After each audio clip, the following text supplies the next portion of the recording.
Салам достор, мен сіздерге бүгін үйдө бекер отурганча яблочный пирог жасап көрсөтмөкчүмүн. Бизге 3 жумуртка, un, 2 алма, сахар и сливочное масло, 1 кашык сметана керек болот. Кана эмесем баштадык. Бисмилла. 3 тукумду чагып алабыз.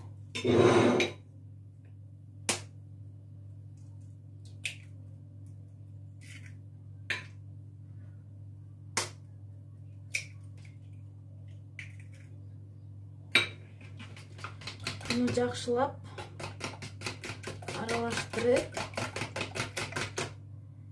içine көйүргөнгө чейин аралаштырабыз. Менде миксер жок болгондуктан венчик менен içine ак болгунча көйүртүп алам.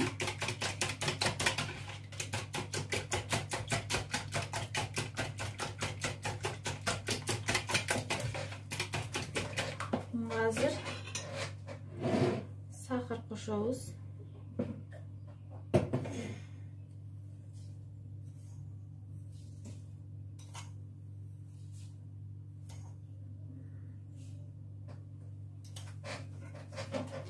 Мен балдарым ширинди жакшы көргөндүктөн өзүңөрдүн ыкысыңарга карап кошсоңуздар болот сахарды.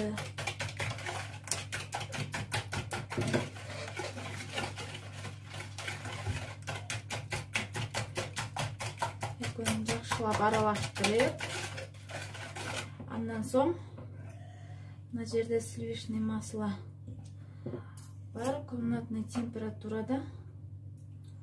Ошону салып, жакшылап эзип алабыз.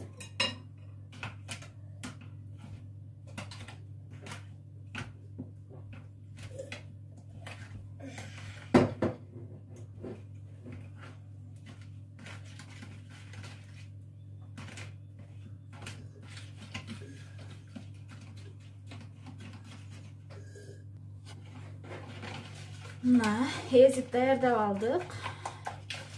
Эми bunga биз 1 кашык сметана кошобуз. Сметананы кошуп, мындагын жакшылап аралаштырып алабыз.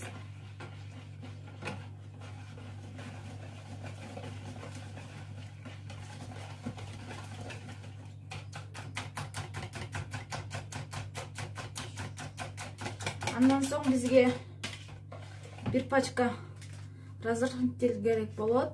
Разрыхлитель жок болсо, сода кошсоңуздар деле болот. Мен 10 граммдык коштум. Азыр буну унду салабыз. Унду сөзсүз түрдө ээлеп алыш шарт. Елесеңіздер жакшы көтөрүлөт.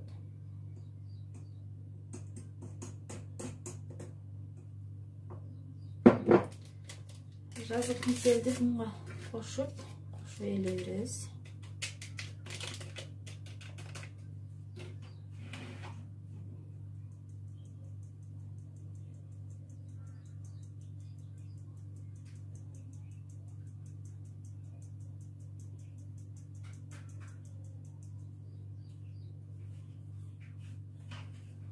Буну эми жакшылап аралаштырып, бир массага келтирип алабыз. Өтө коюу болуп кала турган болсо, ичине сүт кошуп койсоңуздар болот. Или кефирби.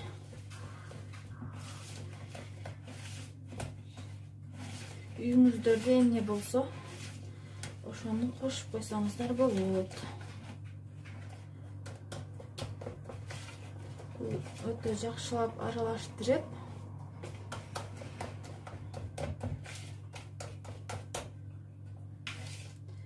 ушундай коюктукта болсо болот. Мындан өтө суюк же кою болуп кетсе болбой калат. Өтө кою болуп кетсе анча ишпеши мүмкүн.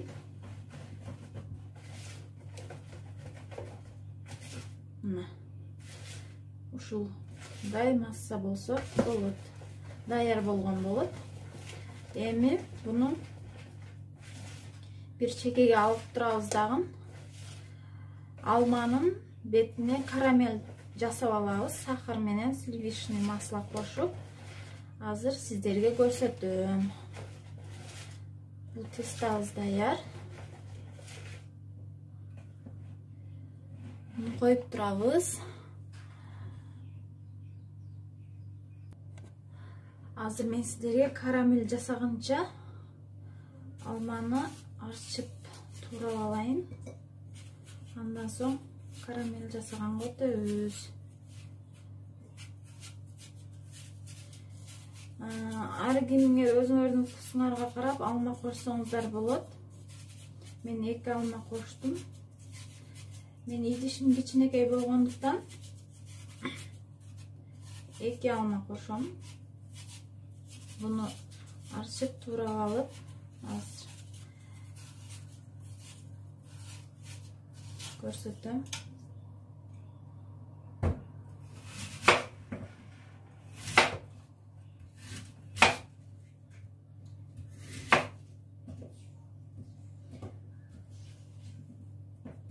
Мынайтип эле 4 буштук кылып, узун кылып эле кесип алабыз.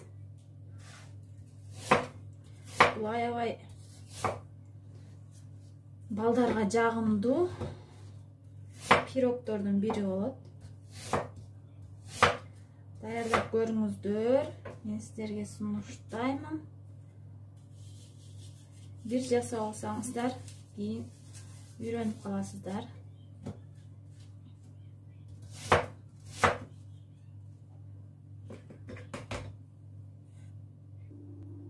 Мына экинчи алманы дагы турап койдум. Даяр. Эми карамель жасайбыз. Мынга биз сливочный маслонун калганын салып, энде кичине ушул калган.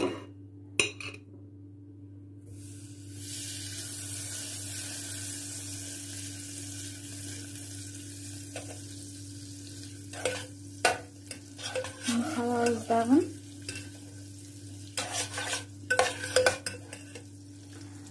Сахар салабыз.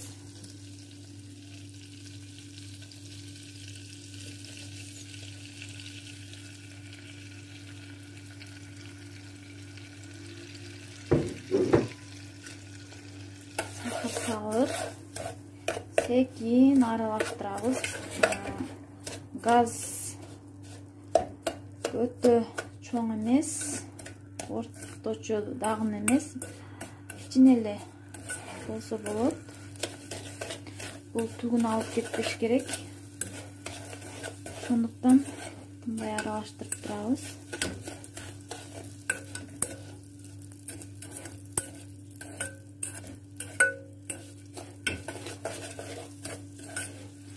Карамель болуп, күрөң түскө келип калат. Ошого чейин тынбай аралаштырып турабыз.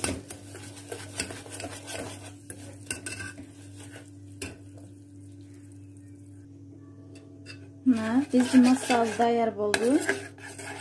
Ушинтип эле тез-тез аралаштырып турсаңыздар, ушундай масса болуп калат. Эми буну идишибизге куюп алып, үстүнөн алмабызды терип чыгабыз.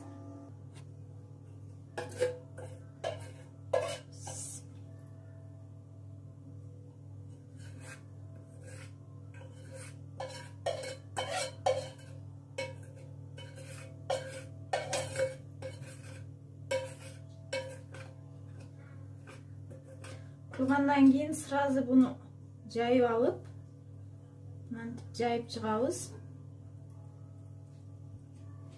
Эмесем бул катып калышы мүмкүн.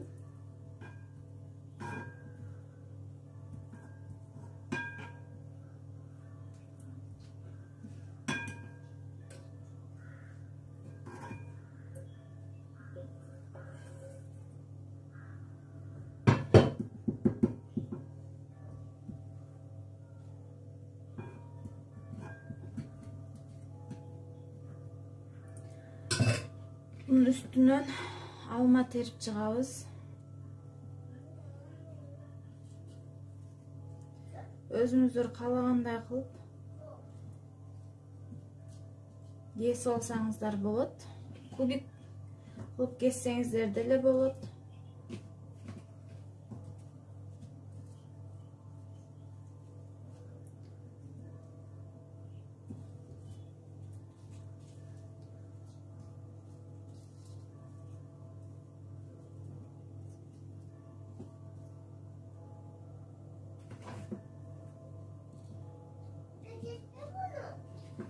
Bunu ушинтип барын терип чыгабыз.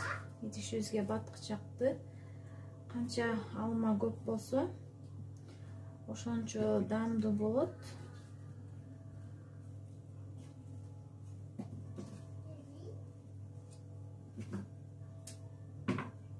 Араларына бөлүп коюп чыксаңыздар деле болот.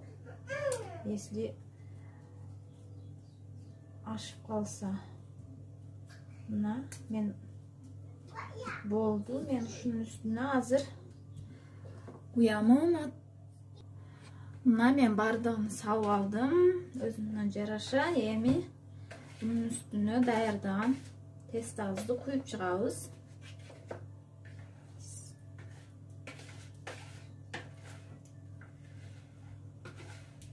Ушинтип эле куюп алып, алдын ала духовканы жаап койсоңуздар кысып жакшы болуп турат.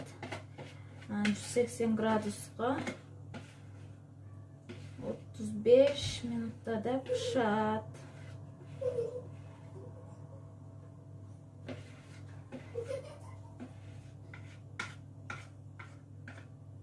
Ошол.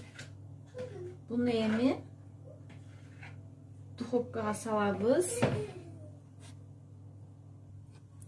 Буну ошентип куюп алып, тегиз болуштугу үчүн буну мынтип коебуз. Болду, эми даяр. Эми духовкага салып 180 градуста бышырып алабыз. Мына достор, пирогубуз бышып чыкты. Эми буну тарелкага салып алабыз. Мына достор, тарелкага салып алдым. Мына сиздерге бөлүп көрсөттүм. Аябай жумшак болот, ишип жакшы чыгат. Албетте даярдап көргүлө. Дагы ой пикириңиздер болсо, сунушуңуздар болсо, комментарийге жазып кетүүңүздөрдү суранам. Барыңыздарга тамагыңыздар даамдуу болсун дейбиз. Кийинки видеороликте көрүшкөнчө сак саламатта болуңуздар.